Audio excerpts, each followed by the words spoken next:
सांग माने ए अस्थायी जीवन रे चिरस्थायी हेउछि मनुष्यर सुंदर व्यवहार जहाँकि मृत्यु पर मध्य समस्तंक पाखरे स्मृति होई रही जाए।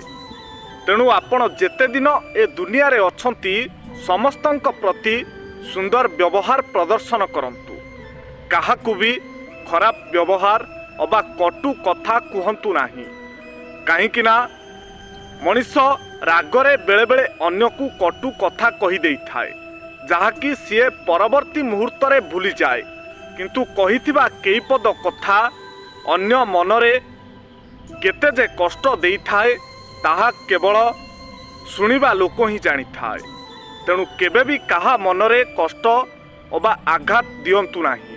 आपण जेते दिन पर्यंत ए दुनिया रे अछंती सेते दिन पर्यंत लोकंक प्रति सुंदर व्यवहार प्रदर्शन करंतु जहाँकि आपणक मृत्यु पर मध्य समस्ते आपणक मने पकेइबे, समस्ते आपणक व्यवहार को झुरी हेबे। एमिति तो अनेक लोक ए दुनिया को आसुछंती आ जाउछंती, किंतु केते जन को लोक माने सबुदिन पाई मने रखुछंती ताहा हेउछि गुरुत्वपूर्ण। तेणु जीवन रे एमिति किछि काम करंतु जे आपणक मृत्यु परे केवल आपणक परिवार आपणक ज्ञाति परिजन आपणकु केवल 10 रु 11 दिन पर्यंत मने रखिबे नाही। ए समाज आपणकु चिर दिन पाई मने रखिबो। बड़ बड़ घर दामी कार अबा प्रचुर टंका सुना गहना थिबा लोकंकर ए दुनिया रे अभाव नाही, किंतु सेमानकु लोके काहींकि मने रखिबे ताहा हेउछि सबुठु बड़ गुरुत्वपूर्ण।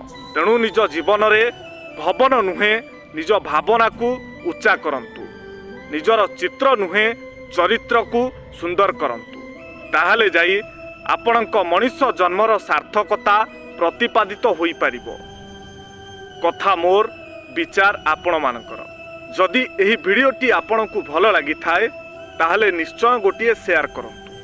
आ एही भिडियोटी आपणकु किपरि लागिला मतामत देबाकू जमारू भूलंतु नाही।